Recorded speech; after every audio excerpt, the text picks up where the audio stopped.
All right, we're live now, I think. I think we are. Are we? It Yes, says we are. I didn't see the big countdown that usually I did happens. not see the countdown either. All right. Well, welcome everyone. It's me, Dr. Misbah Qureshi here, all the way from Towson, Maryland, live. Joining you for I Choose Us. I'm so excited. Yeah, so we have our lovely co-host with us. You guys know we started the series back in January, right? And Deanna and I are just like really excited about what course it's going to take.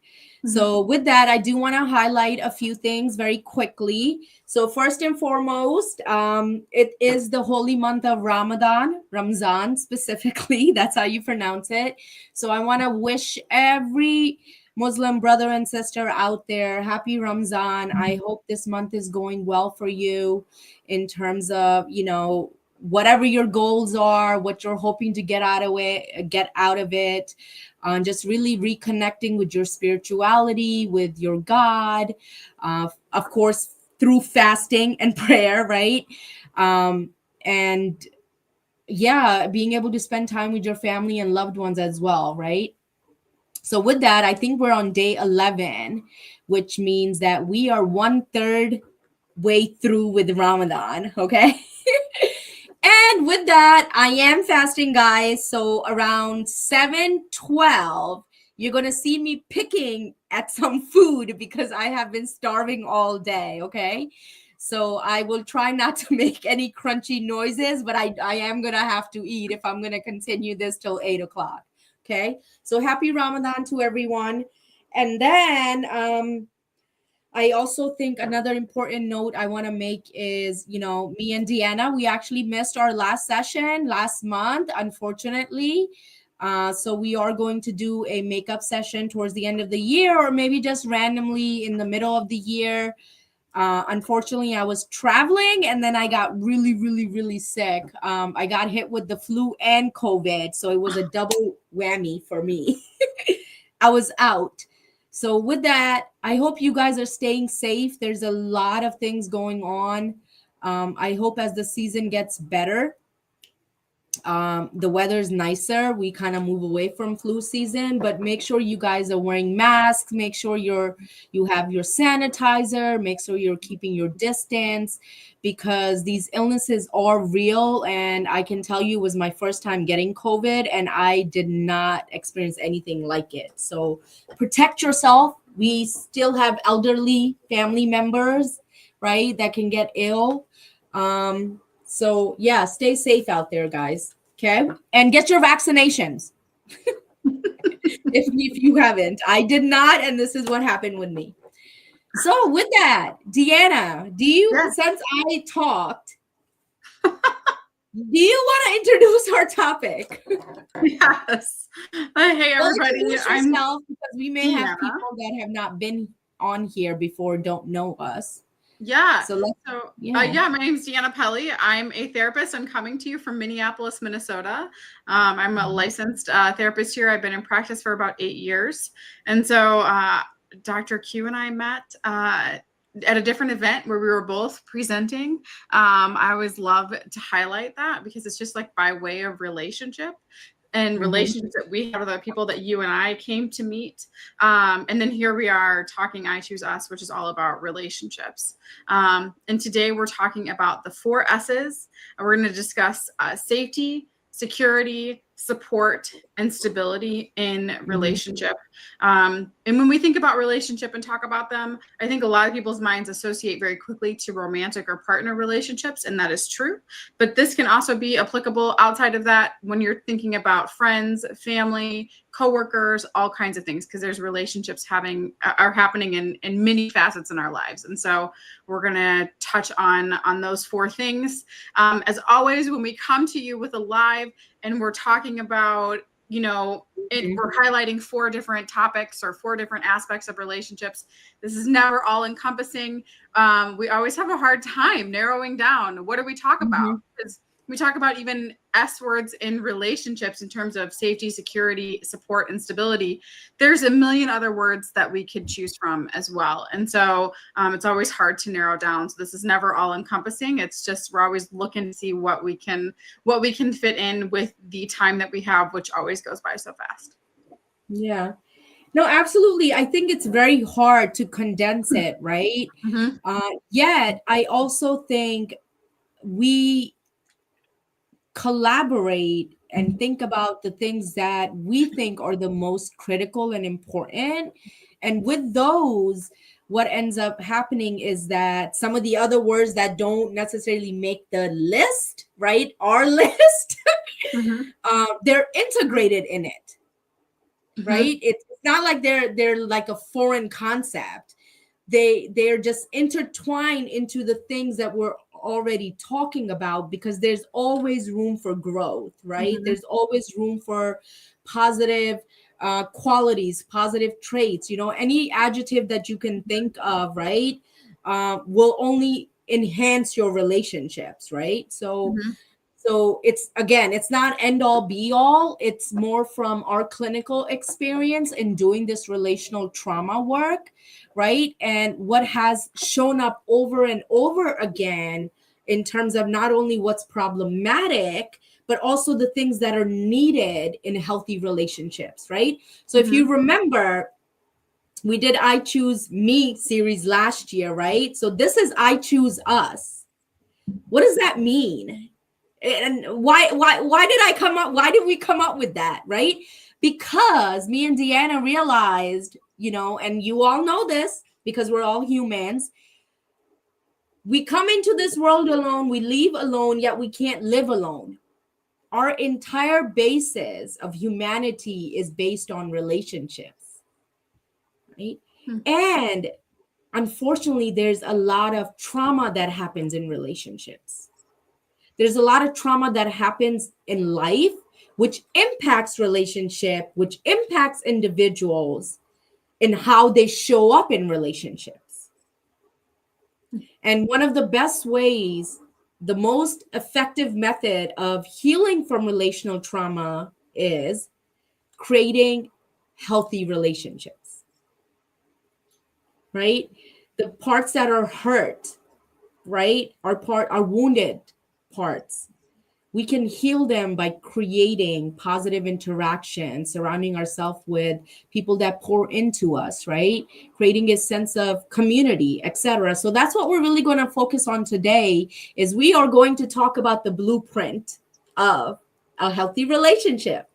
So with that, I think the first question that, Deanna and I wanted to explore is, what is a blueprint? What's a blueprint? I wonder if anyone in the audience can give us some ideas on, what they think the definition of blueprint. What does it mean to you when we say blueprint? And I see that Dr. Tanya has joined us. Yes, I was just going to say that. Like, Dr. Tanya said hi. We have to say hi back.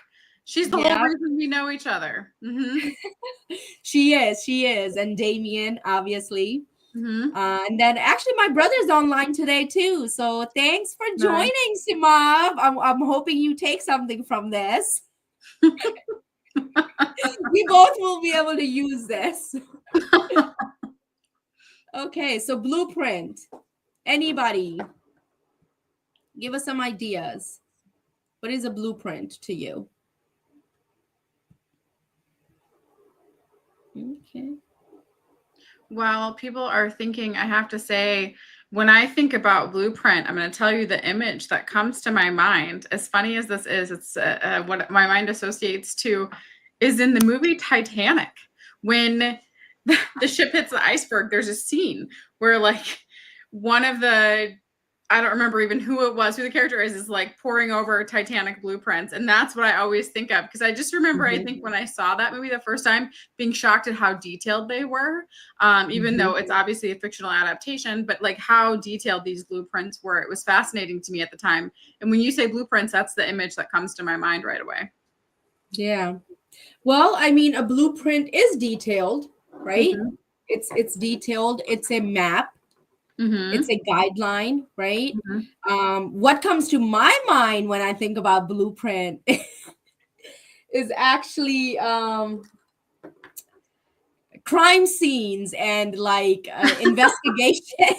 Uh-huh. Yeah. Especially when the SWAT team is trying to figure out how to get access to a building and they go through the tunnels, Mm-hmm. right? So Mm-hmm. like that's what naturally comes to my mind. So Yeah. I think that a blueprint it's the solid foundation, and it's a map and a guideline to Mm-hmm. something. Yeah. Yeah. Right. So when we think about architecture, right, Mm-hmm. a blueprint of the building, Mm-hmm. what does that stand for? It tells us where everything is going to go. It tells us how you Mm-hmm. get out. It tells us how you get in. It tells us how you got to move in a certain way to get from one point to another point. Mm-hmm. Right. And relationships, if we put in this context, is they have a blueprint. Mm-hmm. They need a blueprint. Mm-hmm. Yes. Right. Yes. So yes. That's what we're going to be talking about, how to create that solid map, right? Mm-hmm. That blueprint of your relationship, but also, relationships in general, what is required to have healthy relationships. Mm-hmm. So with that, we do see some answers here. So Dr. Tanya says a pattern of relationships. Okay. A layout. Angela says a layout that tells you how things should look and be. Great. Simab, a design or a plan or even a foundation. You gave us like 3 definitions, Simab. Awesome. Okay, Dr.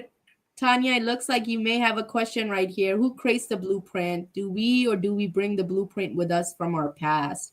That's a great question, and I'm going to star it because we can actually come back to this towards the later part of our event when we open up for questions.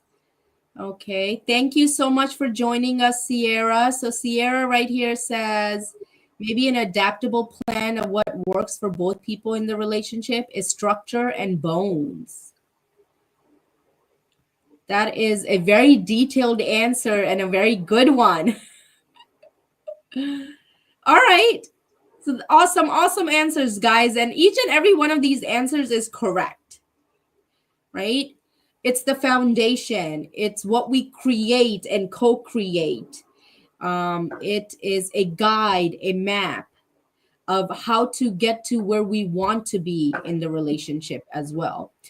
So from our experience in doing the clinical work with couples and families, right, and also individually, we have carved out, as Deanna said, we carved out 4 different essays that we think are very important in creating the blueprint of a relationship. So we ready to get into them? Let's do this. Yes. All right. So the first one, and we definitely assign this in priority, even though it doesn't really go any one way or another. They're all very equally important. Yet I think the first one we often talk about a lot. And this is the one that people are most familiar with, and it is safety. Okay. And safety is a big word, right? So when we think about safety, there's a lot that it encompasses. So we are talking about, first and foremost, physical safety, right? We're talking about emotional safety. We're talking about psychological safety. We're talking about financial safety. Like, safety it's very important. We need to be able to feel safe in our relationships. So you have to ask yourself, what are my needs? What does safety look like for me? And in that conversation, especially with safety, there should be non-negotiables. And an example of a non-negotiable would be what? Any form of abuse, specifically physical violence. Any form of aggression where you are physically hurt and injured or can be. Right? And when we talk about physical safety, guys, I want everyone to know that this does not mean that a person isn't able to change, right? This does not mean that if an incident of physical aggression or some type of violence happens, the relationship is over. But what it does mean is that we have to set our boundaries from the beginning to prevent it.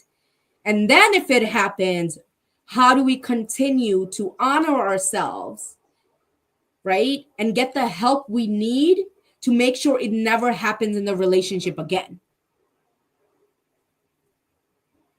We all know when we talk about domestic violence, it is not easy to leave relationships, unfortunately.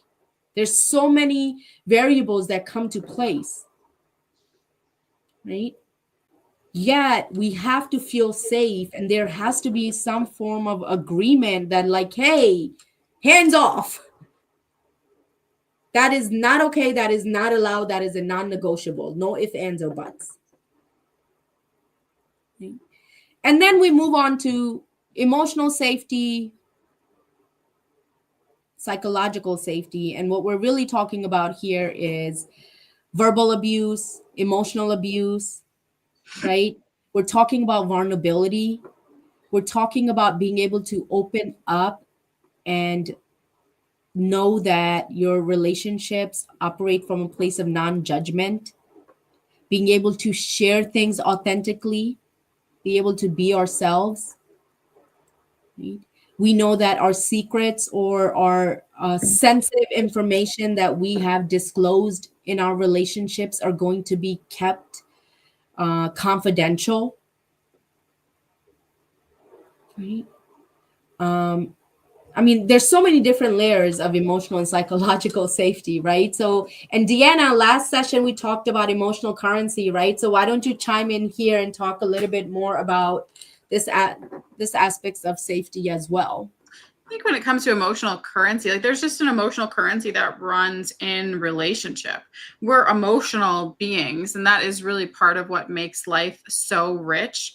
And it's the transaction and sharing of emotion that I think adds so much to our relationships, both good, and it can cause a lot of hurt. One of the things is it's a clinical word that I think about a lot is attunement. When I think about someone's early childhood life, one of the things I wonder about is like how attuned were their caregivers to their needs. And attunement means that you're tuned in to someone else. You're tuned in to your child, to your partner, to your friend, whatever the case may be. And you're saying, hey, what's going on? Maybe you're noticing actually that they're really excited, or maybe you're noticing that they seem off or seem down or seem angry about something. And that emotional currency really acts as a bonding agent. I think when there's a good, healthy balance of attunement and ability to share both in positive feeling and poor feeling together, it bonds relationships really closely, and it does create a sense of attunement, or excuse me, a sense of safety. The attunement creates and cultivates a space for safety. Yeah. No, I love the fact that you are sharing this from a relational aspect, right? And like it also allows me to think about like our childhood experiences, right? So like when we talk about safety, like I went right back to birth. Yeah. Or even before birth, right? Like how the role of your caregiver, your mother and father, right? And how they move in terms of safety and protection for you as a newborn and an infant, right? Will define what happens later on in your relationships, what you allow and what you don't allow as well. What your boundaries are going to be. Yeah, I mean, I think to Dr. Tanya's question about who creates the blueprint, do we bring the blueprint with us, or do we can we create a new one? Like, we do bring the blueprint with us. That is something that is set early in our experiences. Like, one of my favorite, you've heard me say this quote before, one of my favorite quotes from a psychoanalyst out in Washington is that we are conceived in relationship, formed in relationship, harmed in relationship, and transformed through relationship. Relationships are so important and critical to our existence. And the foundation that's set for us early in childhood really becomes the blueprint. And if there's parts of it that aren't unhealthy, to say the least, those can be changed. It requires work to change them, but they can be changed. We are not doomed to the blueprint that's set for us when we start out, but we do tend to fall into that pattern unless we work to change it. Yeah. I love that. I love that analogy that you just used. And again, I'm thinking about, when I think about blueprints, I think about buildings. Yeah. And I'm literally thinking about, like, hey, technically, if you outgrow your one house, you can go into a new one, right?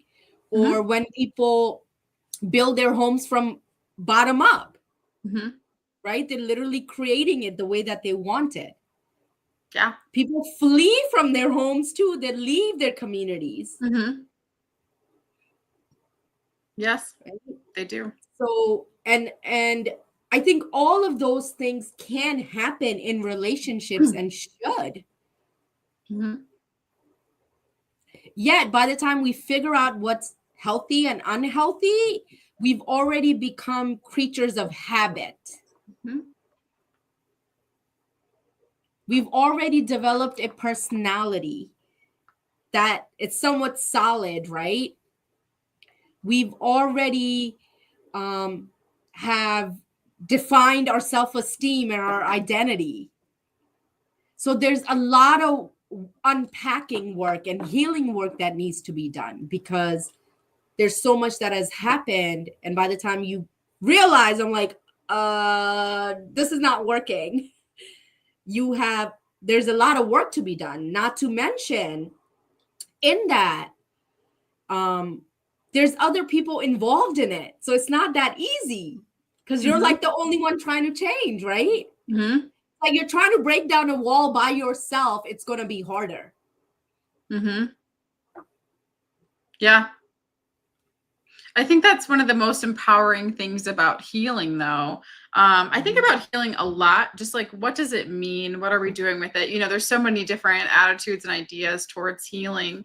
But healing, one of the most empowering aspects of healing is saying, I'm stuck in this thing that feels bad, that's not working for me, that's harmful to me, it's harmful to others, and saying, I'm going to work to change it.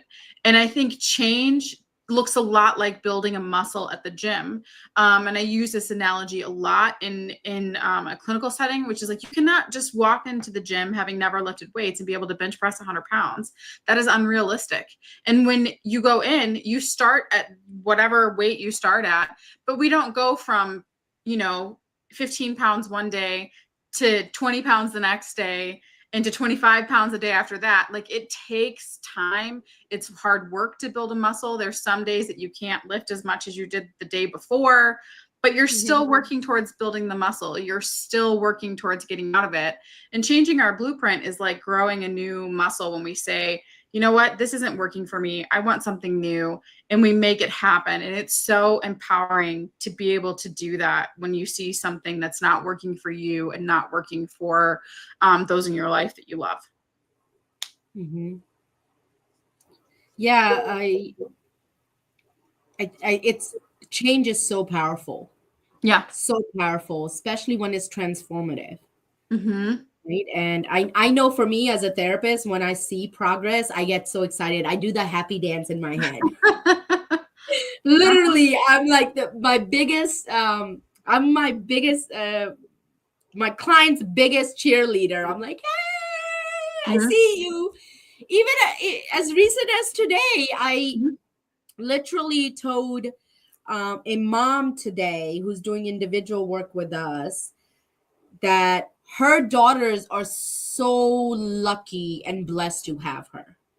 And I hope she knows that. And if she doesn't, I need her to know that. Because from an outsider perspective, as I'm looking in and all the things that she shares in this therapeutic space, I'm like, yo, this is a mom that everybody should have in so many ways. Yet she's doing the work. She's doing the work. She's made significant changes in how she shows up, which in turn has impacted how her daughters show up. Because nobody else wants to come to therapy. She's the only one here in this process. Right? So she's working on changing that blueprint. Yeah. I mean, I think that's powerful. I think the thing I saw that Dr. Tanya asked in the chat, what steps do we take to begin to make changes in the blueprint? And I think that it's recognizing, it starts with an awareness and a recognizing of what is causing you harm, what's not feeling good, what's happening over and over and over again, what are the patterns that keep emerging that you don't like, that feel bad to you and or to others. And that takes self-reflection, which is hard to do, especially when we realize sometimes that we're the common denominator in a pattern that's not working well for us. That's a hard thing to recognize, but we have to be able to sit and look at what's not working in our lives, and what's causing the same repeat problems. That's a lot of times, those are the things that we're bringing from our childhood, the things that are causing the same problems over and over again. And yeah, Dr. Tanya, therapy is the best. She says this with like 3 exclamation points, and I have to agree that therapy is the best. I say that as a therapist. I'm biased, but also I've done a lot of my own therapy. It is a game changer in terms of being able to change our own blueprint. Yeah. It's very, very powerful, right? It's taking back control of your life that feels out of control. Right? Yeah.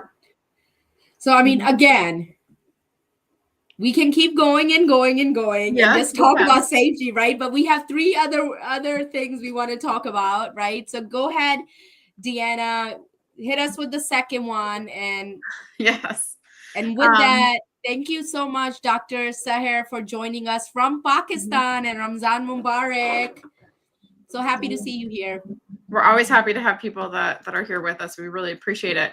So when I think about security, I cannot talk about security or think about it without thinking about attachment theory. I see attachment theory thrown out a lot on posts on LinkedIn and also on Instagram. It could be because my algorithm knows that I'm a therapist, so I tend to see this stuff. But for those that don't know, attachment theory was kind of founded by John Bowlby, who talked about our need for relationship and for secure attachment and relationship, and how our early caregivers, our early relationships with our caregivers really set the stage for how we feel about ourselves and how we function in relationships. We could talk about attachment theory for probably 4 hours, and I couldn't even exhaust all I could say, but I'm going to try to give you kind of a quick rundown of the different types of attachment that exist. So the ideal attachment is secure attachment. This is where we feel comfortable with intimacy in relationships and comfortable with independence. We tend to trust people pretty easily. We're able to do that pretty easily. We're able to seek emotional support, and maintain healthy boundaries in relationships. And it goes on both ends. You're able to seek support. Your partner, your friends, your family are able to seek support from you.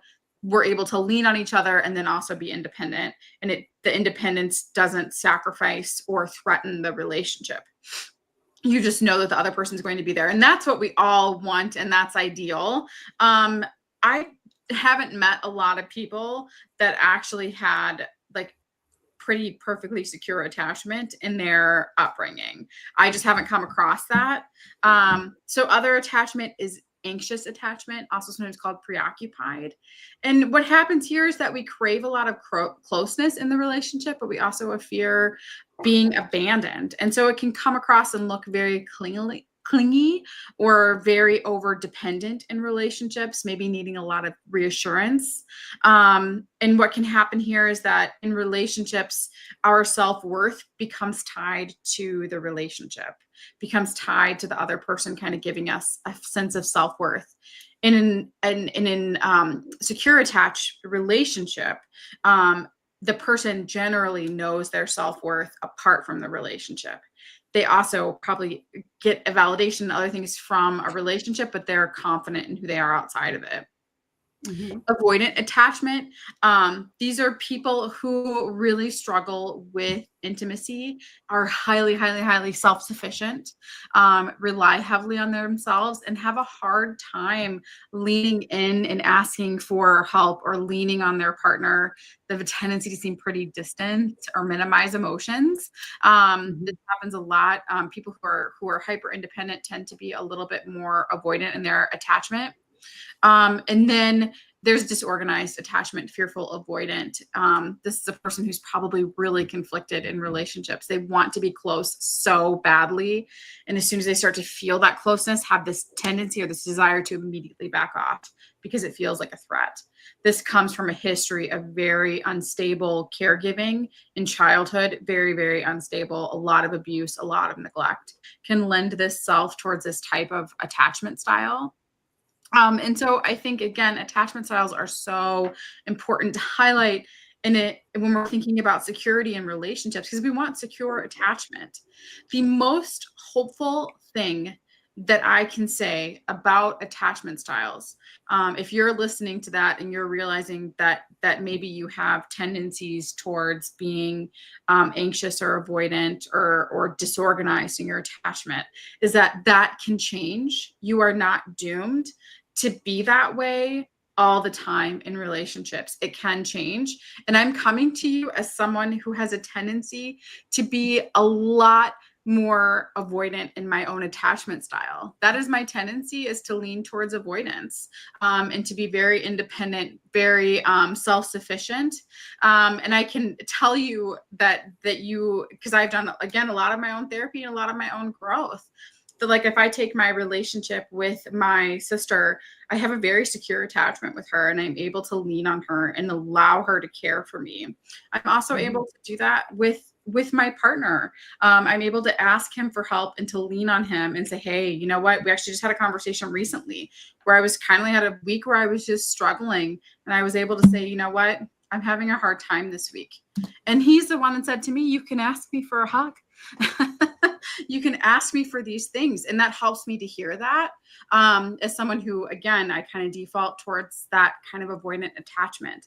And so these are important, again, things to talk about when we talk about security in relationships, because we need secure relationships, because we need relationships. I feel like that was a really long monologue. It was very informative. And as I was listening to you, I was like, man, she got it down, like a synopsis of attachment theory. John Bowlby would be really proud right now. He's such a cool guy. Yeah, you got it. And I could not have done it better. So I think the takeaway, right, is that when we translate that into clinical work and growth, right, one of the first things you got to do is gain some insight on what type of attachment you have, right? And again, I would agree with Deanna. I think it's hard to be 100% secured. Have 100% secure attachment. That is not feasible. That just does not happen. Why? Because there's so many layers of relationships, right? There's so many different types of relationships. And sometimes you do have a tendency to have a primary attachment style, right? Yet you can also show up differently depending on what kind of relationship it is. Right? So as Deanna was talking about how secure she feels in her relationship with her sister and also her partner, right? That's because you worked on securing that relationship. She may not be as secure in a co-worker relationship or in another friendship. It may show up differently. Why? Because people move differently. Relationships are different. Yet, I think the goal is to be content with yourself and who you are. That's what attachment is really about, is how do you navigate the relationships in your life, and how do you see yourself in relationship to others? Are you moving in this world as a confident person that if someone even says something about you that's hurtful, are you internalizing it or are you brushing it off? Is it debilitating you? Right? And this is the piece where we talk about authenticity, we talk about self-confidence, building our self-esteem, working through abuse and trauma, right? Because those things impact us and how we see ourselves in this world and in the context of relationships. Right? So it's a work in progress, and every relationship, I think, has a starting point. Right? When you develop a new relationship, you're not going to go in it feeling 100% secure. You're just not. It takes time to build trust. It takes time to be vulnerable. It takes time for someone to show up for you and to tell you that you value.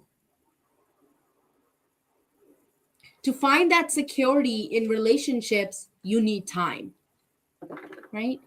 So when we overall talk about security, right, and safety, it's tied in together. Absolutely. Right? It's tied in. It's all tied in together. Yeah, they all are. I think of it like a hair braid a little bit, like how everything's tied in together. Absolutely. I think it's like one thing that came to my mind is I kind of think the key to resilience in life is being able to self-reflect and to know yourself well. And I think that plays in really well with security in relationships and attachment in relationships, because one of the things that is critical in relationships is that we are able to advocate and ask for our needs to be met. And with that comes, we have to know ourselves. I think we sometimes have this fantasy, many of us do, that other people will just intuitively know what we need. And sometimes people might intuitively know, but it's so essential that we are able to ask for our needs to be met. And that is part of security in relationship, is asking for your needs to be met, whatever that might be. Saying, hey, I need some time to talk. I need some time to, whatever the case may be. And for that to be met by someone else. And I don't mean immediately met by someone else. Someone may say, you know what, like I can't talk right now, but let's set a time for later to talk. And this is a priority for me. And I hear what you said, and I'm aware that you need support in this way. And I intend to meet it in this, at this day and this time, or whatever the case, however it plays out. And then showing up for the other person. So again, having security isn't that you can just demand what you need whenever you want it in a relationship, but that you're able to ask and advocate for what you need. And we have to be able to understand and know ourselves to advocate for our needs, to know what we need, and then to be able to ask for it. And that is scary to do, especially at the beginning of a new relationship or a new partner relationship. It is scary to do that, but it's important to be able to do that. Yeah.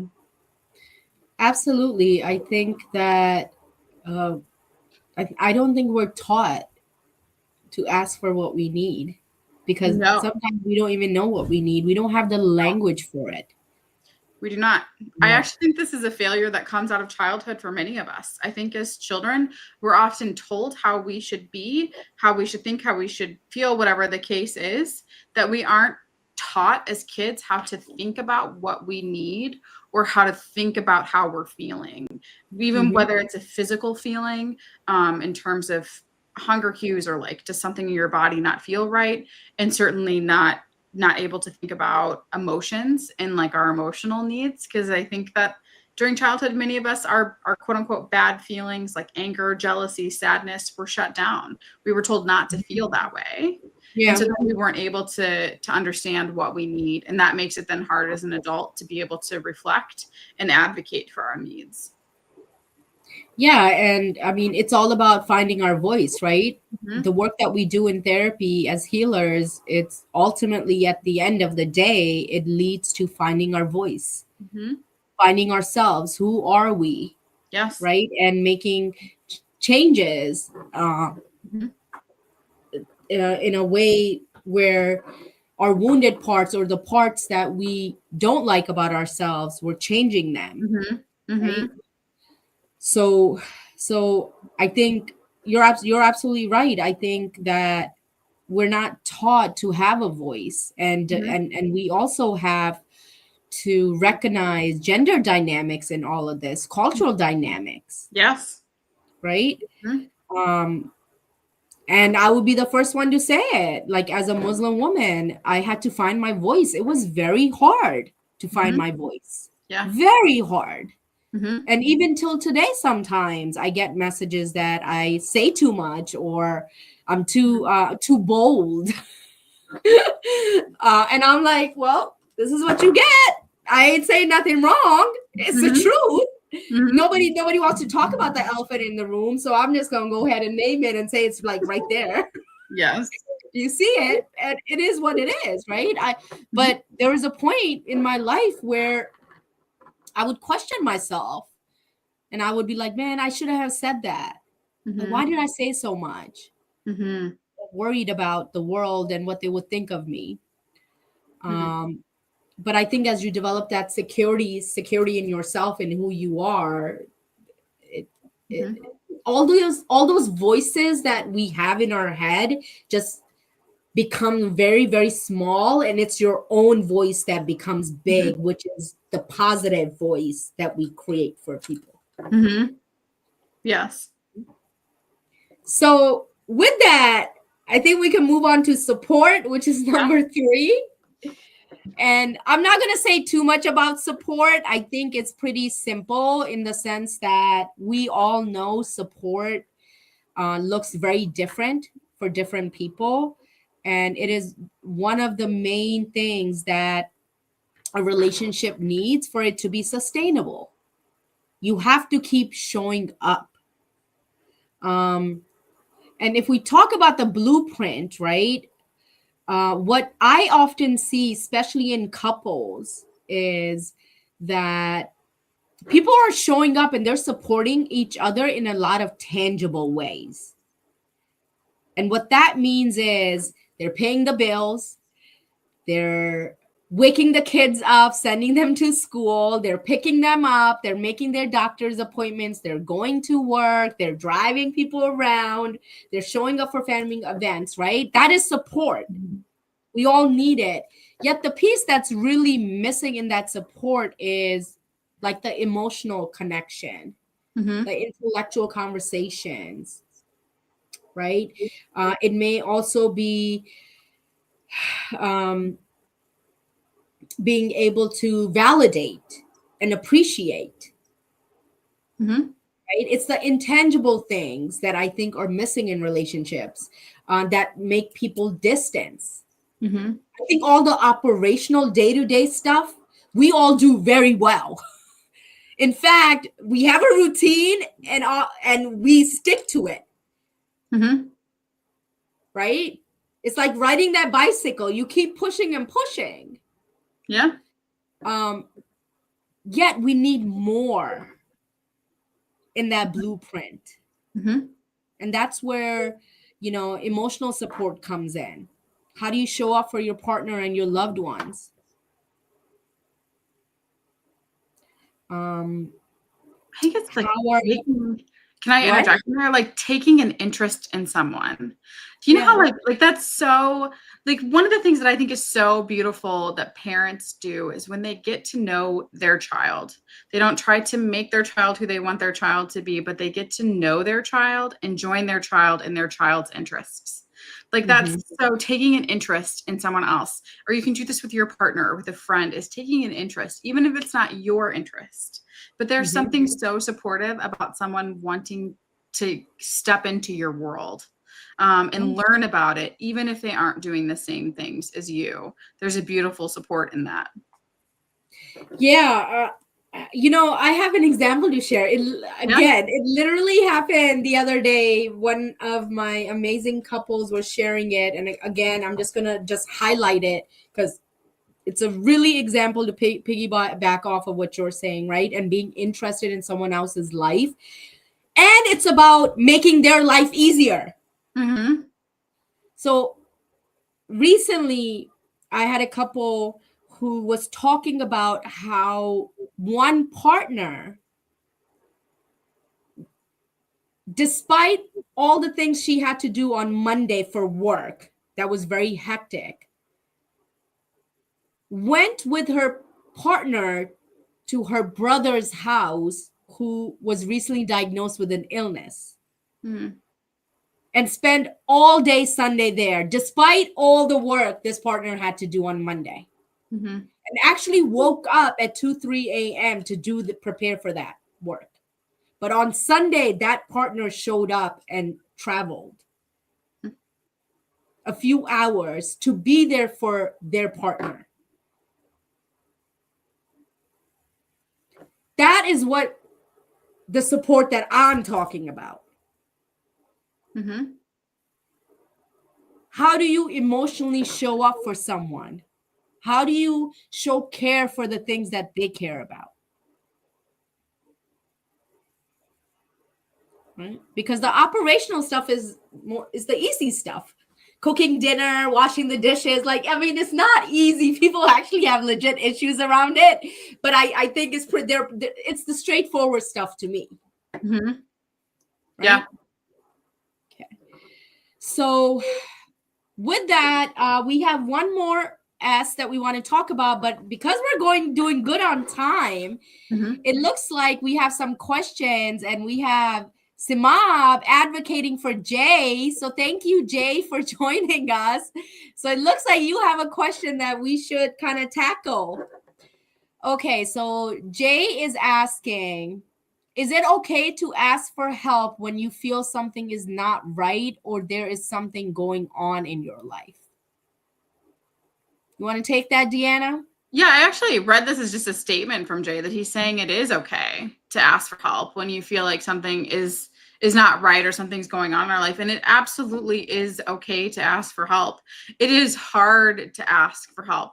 There has to be a precedent kind of for security, and asking for help kind of goes around, at least in the United States. I think the culture around do it yourself and pull yourself up by your bootstraps and just do something. But I think when we talk about relationships, I think one of the most profound statements I ever heard is that we build trust by asking for help, not giving help. It's when we ask for help that we build the most trust. And I believe that to be very true. And I've found that to be true in my own relationships. I know I'm going to show up and help someone when they ask me. It's much more vulnerable to be the one asking, but it builds the most trust and it builds the most security in the relationship. Yeah, no, absolutely, right? Because you are showing up. You are showing up for someone else. And that in itself creates, I call them relational healing. Right? Yeah. So part of the work that we do with relational trauma, right? So think about all the times someone didn't show up for you. And because they didn't show up for you, you just don't ask for help anymore, right? Because you've been let down. And then, bam, you get this awesome friend, new friend, right? That you're feeling out and you're like, oh, they're cool. Let me give them an opportunity because I can't continue to live in the past. I have to move forward. Let me give them an opportunity to show up for me. Because I do need it. I can use it, right? And then you lend them that opportunity, and then they have the opportunity to show you that they're trustworthy and they care about you and that they're different. But if you were avoidant or if you were very hyper independent and you didn't recognize that you don't even let people in and you don't give those opportunities, you're going to live in isolation. You're going to feel isolated. Mm-hmm. You're basically living in your traumas and letting it breathe and get bigger instead of watering the fire down so it goes away. Mm. Right? Yeah. So I think that's a great point, Deanna, that Mm-hmm. you got to allow people to show up for you. Yeah, Okay? we do. We do have to allow it. And one other thought that I had when you were talking about support, that actually I think a way that we can support people that is accessible to all of us, but I think very, very difficult, is to listen, and not listen to reply, but just to listen to understand what someone else is saying. Like, it's so profound to be heard. It feels supportive to be heard and to be understood. And in the English language, at least, the words listen and silent are spelled with the same letters. So if we can just be quiet and listen, it's a great way of showing support to someone else. And that's all they may need. Yes. Yeah. That's all they may need. They don't need you to solve anything. There's probably nothing you can do, but all they need is a listening ear. Mm-hmm. Right? Yeah. So with that, let's talk about the last S, and then there's a few more questions and points that we can highlight. Mm-hmm. And then I think that would be a wrap. We're doing good on time though. So the last S is stability. Yeah, I love talking about stability. So I think, as you know, I think I might have mentioned this last time, I'm not sure. My background in clinical training is in psychoanalysis. And so I tend to think of things through that frame a lot because it's what I have most exposure to. And when I think of relationship stability, what we do in relationships, especially early on, is we internalize other people. We hear their voices in our mind, what they tell us about ourselves. We internalize as truth about ourselves, good or bad. It can be a good thing or a bad thing for sure. And so what we want ideally in a stable relationship is to be able to internalize someone else as good to us and consistently good. For example, I will always talk about her a lot. It would be my sister. She is without a doubt just one of the most positively and warmly internalized people that I have in my life. And I know that I'm the same for her. We're really able to lean on each other. But what it helps with that internalization is that she and I live far apart. She lives in Virginia, but even if she lived, in Minnesota with me, we wouldn't see each other every day. But what I'm able to do, because it's a stable relationship, is I'm able to sometimes reflect on like what she might say to me or how she might think about a situation that's different than me. Because I have a tendency to be pretty hard on myself. And I think most people do. We have a tendency to be really critical of myself, but of ourselves. But I know that she would say something different about me and see me different than I do in my harshest moments. And that's what I think we want with relationship stability, is to be able to internalize someone, to pull on them, whether they're present with us or not, and think about the goodness that they bring to us in the ways that they show up so strong for us, and be able to internalize that, especially when we're having hard moments. Mm-hmm.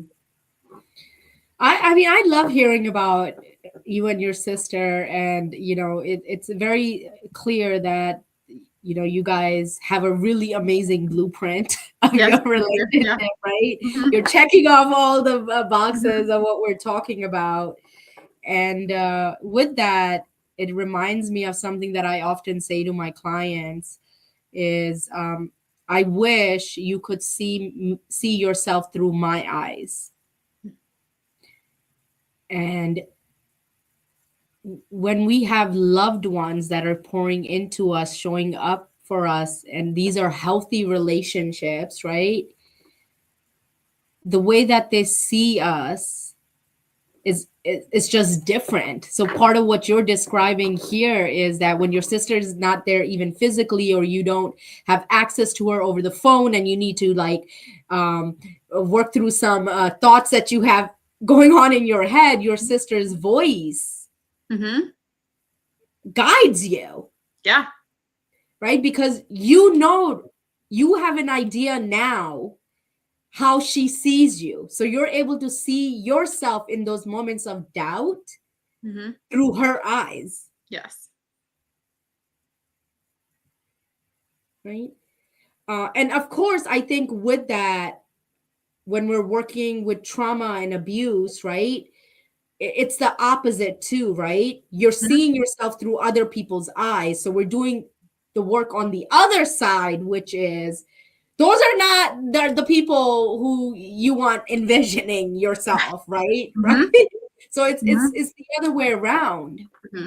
Yet the powerful, most healthiest relationships are those where people operate from a place of kindness, gentleness, sensitivity, compassion, etc. Right? So stability in so many ways is so important. Think about like all the ways that, you know, we don't have stability in our lives growing up and how that impacts us and how important it is. Yeah. Not having stability is like, it creates the most fractured blueprint that you then have to work really hard to like come up with a solid blueprint. Yeah. I mean, that is like the root of so much trauma work that I think we do as therapists. And it's possible to heal that, but it does require intention and work. Same with relationships. Relationships require intention and work. They don't just happen. We have to work at them. Yeah. And I think that once we, let's say, secure relationships, or we have our relationships day in and day out, we become very comfortable, right? Like, well, that's my brother, that's my sister, that's my mom and dad. They're never going to go anywhere. They're always going to be around no matter how I move. Or that's my wife, those are my kids. Yet you have to ask yourself, what kind of relationship do I want? Is this a quality relationship? Is this a healthy relationship? Is it a peaceful relationship? Is it a relationship? Is this person someone I look forward to seeing? Or am I ducking? Yeah. Am I ducking this person? Because they bring so much anxiety, right? Am I ducking courageous conversations? Right? And we do that. We're all humans, right? We all have moments. We all have limitations. We all have traumas. Right? Yeah. Simab over here is saying stability is the key. Mental stability, financial stability, relationship stability. So yes, absolutely. You know, when one part of your life is shaky, it can bring down all parts of your life. Yeah. Right. Even with, you know, we're also talking, there's he said. I was also thinking about something else, but you know, I'm blanking out. So stability is really important, guys. With that, I did want to highlight something that did come up as, you know, we were putting this together, and it may be a topic that we discuss more openly or more in detail. Is the word sacrifice came up for us when we were talking about like, hey, what are some things that, you know, we want to talk about? And I just want to highlight that, you know, a lot of times there is this, you know, idea of, you know, relationships require sacrifices, right? And we do sacrifice a lot of ourselves for relationships in so many ways. Yet we have to acknowledge that there's a difference between sacrifice and compromise. Sacrifices happen, yet they're not as healing, or like it's a part of you that you're giving up. Whereas compromises are things that you negotiate and don't necessarily impact you at the core of who you are and what you want to do. So I think, Deanna, you and I can maybe like put something together. Maybe our next episode on I Choose Us could be about that, to go more in detail, because I think a lot of the anger, resentment that exists in relationships is tied into sacrifices. And I believe that we all should be able to have the best of all worlds. All of us. There's room for all of us to be happy. Yes. Right? Well, this has been fun. I will say, I saw Dr. Tanya ask about if there's any book recommendations in the chat.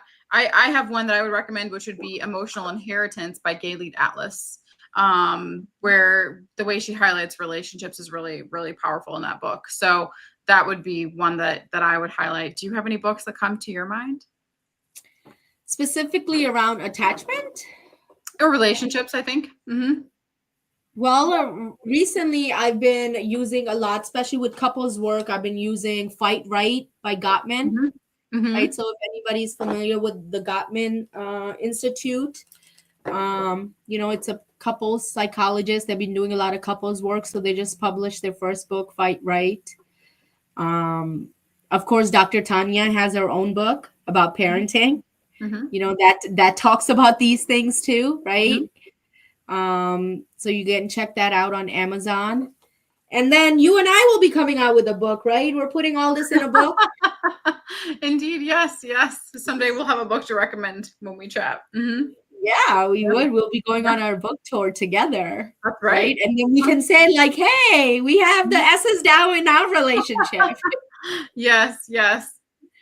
Yeah. All right. So with that, guys, we are out of time. So just to reiterate, we talked about the blueprint of a healthy relationship. And I'm going to go ahead and put this in the chat. The 4 areas that we talk about are safety, security, support, and stability. Right. So feel free to send this live event, recorded event to family, loved ones. People can watch it at any time. Or I also have my YouTube channel, so you can get it from YouTube as well for Umid Center. And I want to highlight something here very importantly, okay? What you get here is what people get in therapy. So this is great information that you're getting for your own health, your own wellness, because this is the work me and Deanna actually do in the therapy room. Of course, we do a lot more and it's more individualized and more specific, right? So share, please share, because you can't have enough of information. There's so much learning and growth that needs to be happening. And with that, we will be back next month on the second Tuesday, right, at 7 p.m. I don't know what date it is, but we will be back with another great topic. I also have my Parenting in the Trenches in 2 weeks with Dr. Farron, so make sure you look out for that and join us. And as always, thank you for taking the time out to share this time with us. Hopefully you learned something new in this LinkedIn event, and shoot us a message if you have any specific topics that you do want to talk about.